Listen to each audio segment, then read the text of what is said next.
up against George Cline. Nice to have another George on this show, huh? Who said? I guess I did. I always heard you were lonesome, so I guess not today, though, huh, George? No, not at all. Where'd that nickname ever come from, anyway? You're a pretty nice guy. That's right, Glen. Nice shot there by Glen Meece. Let's watch it here on the replay. No lonesome 4-pin here. Let's see if we can pick up which pin finally takes it out. 4-pin. Second one from the left-hand side of your screen. Head pin goes straight back. What is that coming across? I'm sure somebody will call me during the week and tell me. I didn't see it. It happened so fast. Wow, what pin action. What kind of ball is that George is throwing? George is throwing a much harder shell ball and very highly polished ball. We're going to see some animation out of George, too.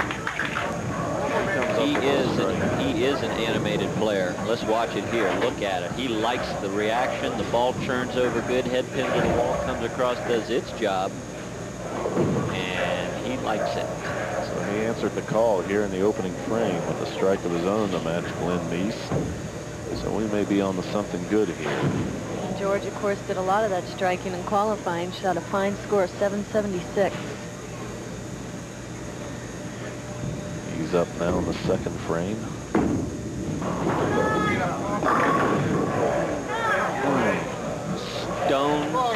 Stone 9. The ball was too good. Watch this one on the replay, guys.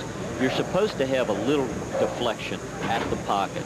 This ball cuts right straight through. Now remember, the ball should be taken out the 9-pin. The 9-pin, cleanly untouched. That ball was really trucking on the back end, Jim. Sure was. George says he needs work on his spare shooting, so we'll check it out right here. I think George is trying to fish somebody in. That's right. George has got a fine spare shooting game. He always has. One of the older players in town, but he's been around for a lot of years, and people that have been watching the show for 20-some years remember George. He's been on several times. If I'm not mistaken, he's 46 years old, been on a couple of times that I know of. So no, he's not a bad spare shooter. He must be trying to get some handicap or something. Glen Meece up in the second. And he leaves one. A little bit light. Glen's been going light on that lane, Dave. Well, yeah, you're right, he is. And he's made several ball changes to try to get a better ball reaction. He's tried pointing the ball up, and that obviously hooks early and goes through the nose. He's trying to go to a ball that will go into a roll a little sooner, and he still hasn't quite gotten that ball reaction that he's looking for. Gets a spare there. You know, I remember the days when it was just one ball. You'd have the one black hard rubber ebonite or something. How many balls do these guys bring to these matches wait a minute, now? George. How old are you? Yeah. Those days haven't been around for a long time. For a guy like me, yeah.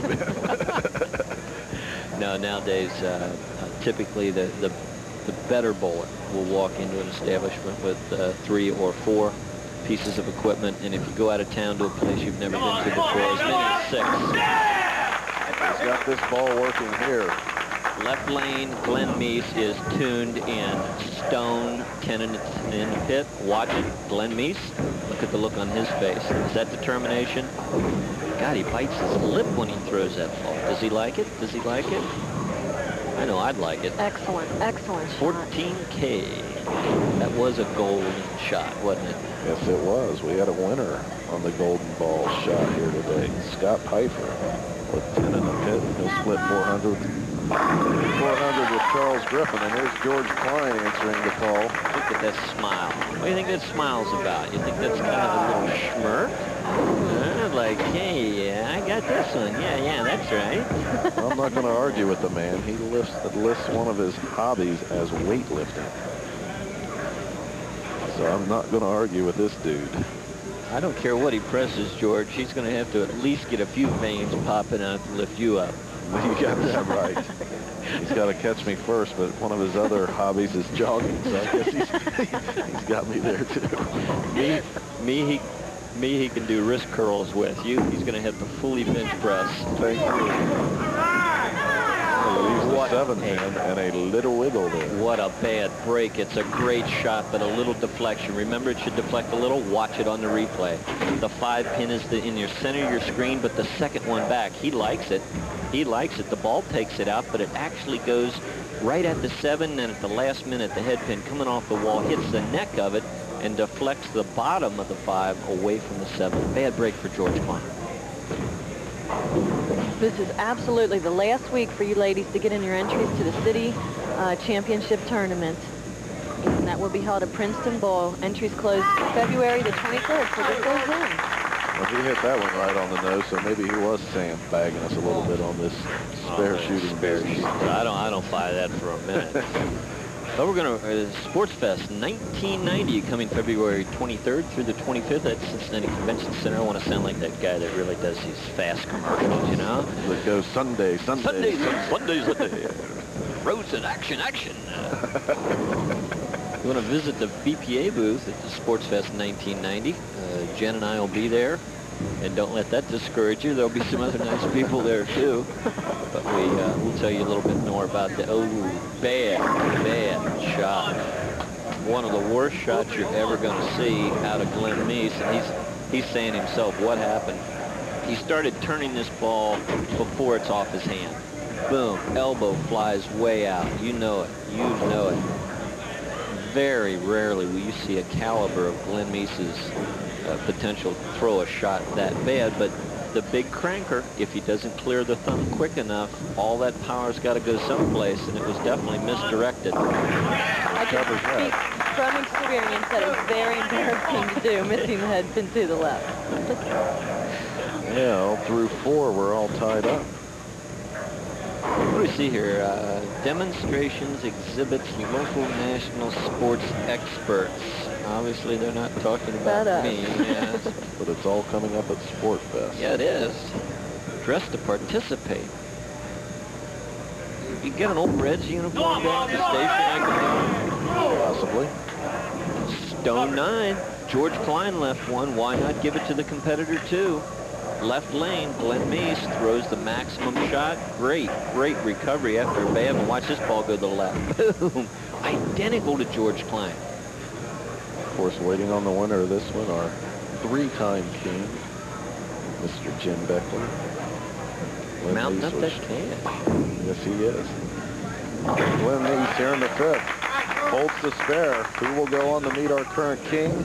We'll find out right after this.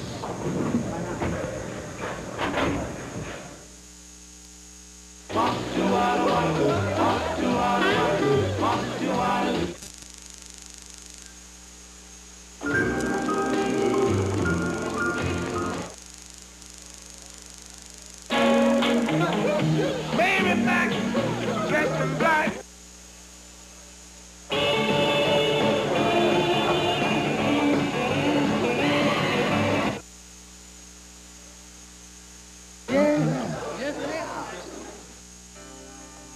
Bowling in the USA. Bowling in the USA.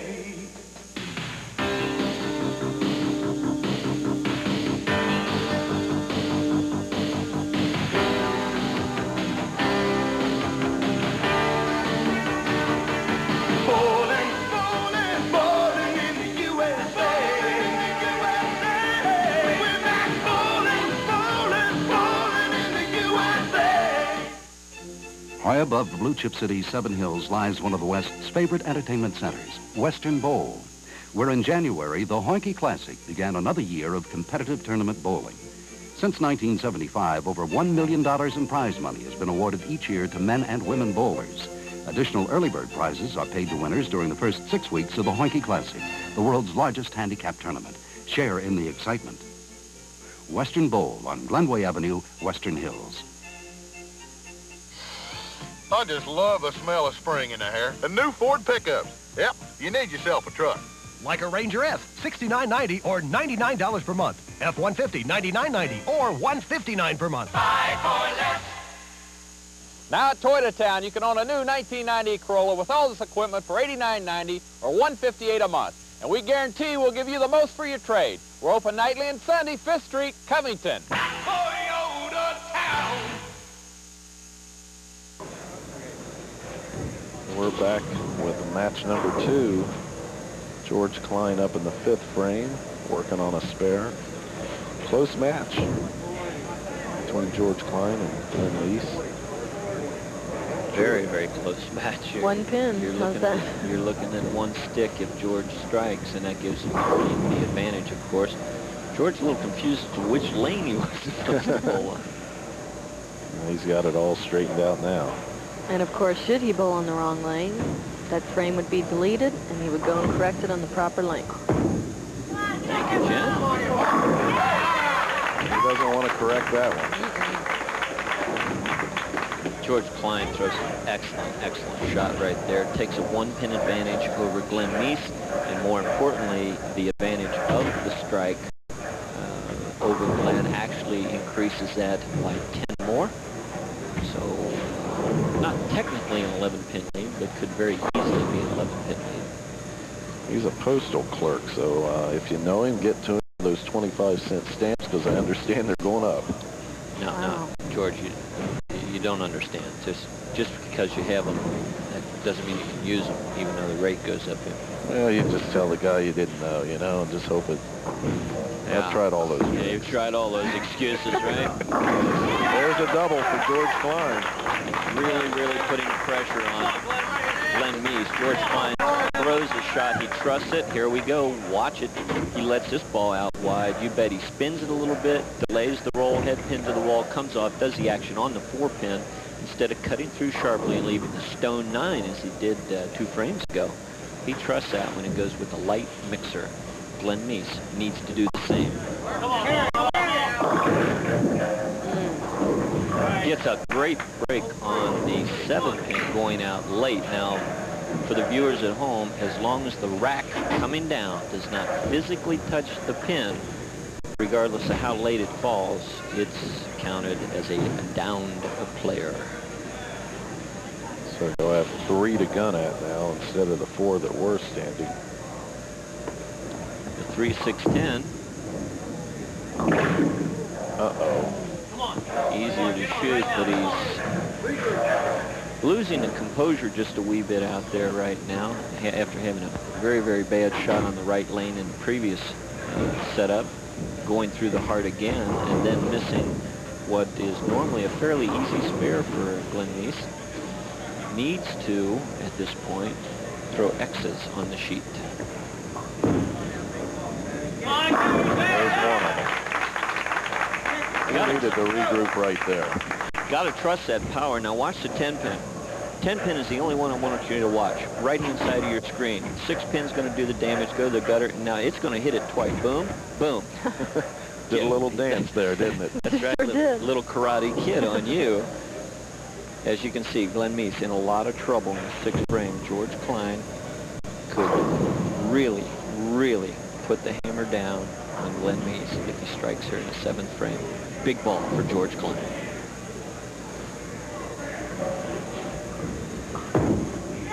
Wow. Got that wide.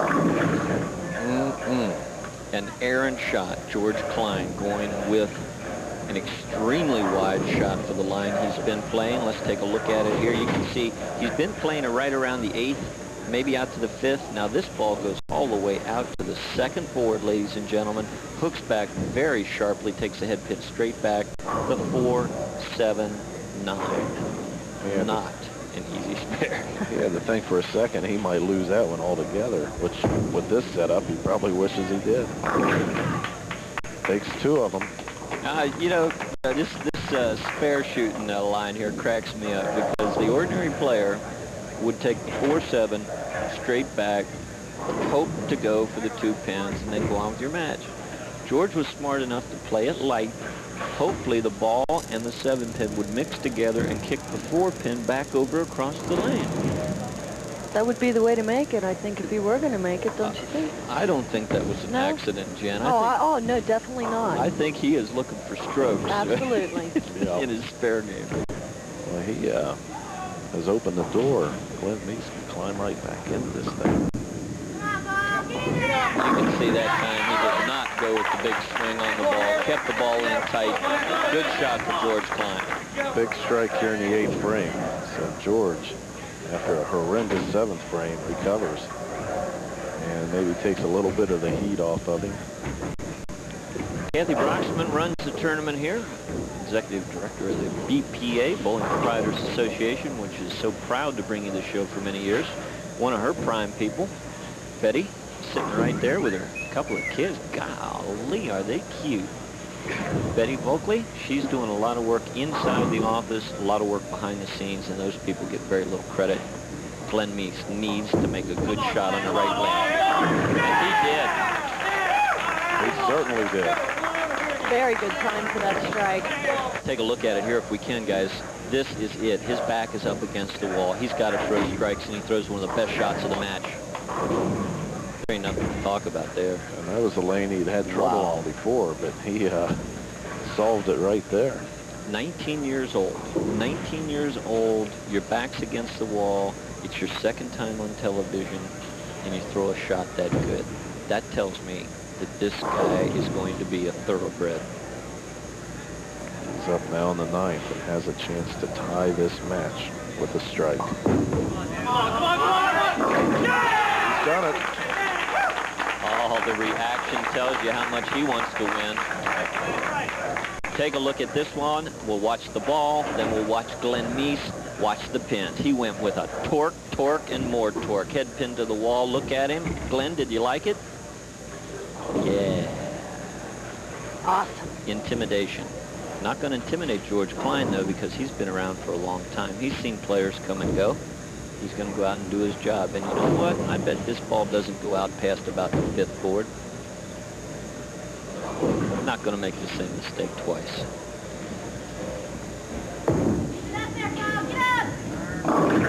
Oh, leaves Sure a couple. did. Maybe it needed to be a little further out there. Maybe a little bit wider. Overcorrection, as we call it, leaving the 2-8. Which actually puts Glen Meece in the lead now by a few points. Yes, yeah, it's an extremely close match, and it's an interesting match. The kind of match you don't want to go away from because the lead changes hands. The dominant player, there is no one right here. Right now, both players are battling. I mean, this is the trenches. This is like watching a football game, and all you see is the line. You know, the guys grunting it out in the line, not the glory players. These guys are working hard. And we've got a good one going into the 10th frame. I'll tell you who else is working hard. Mr. Pat Wynn, who's managing Delfair, and Mike Fitzpatrick, the owner. I was over there last week, and it was just fabulous. The place, they really lightened it up and cleaned it up, and it really looks terrific. George Cline up in the 10th. Would really like to have a strike here because he needs it. 10 pins in the rears at this particular point. Pin count is very important, and a strike, obviously, even more. Uh-oh. This is it. George Cline, bad pin count, very potential open frame, even though he's, we'll see, we'll put his spare shooting to the test here. If he does not make this spare, the party's over. George Cline, the party was over. He chops the spare in the 10th frame, going out for 178.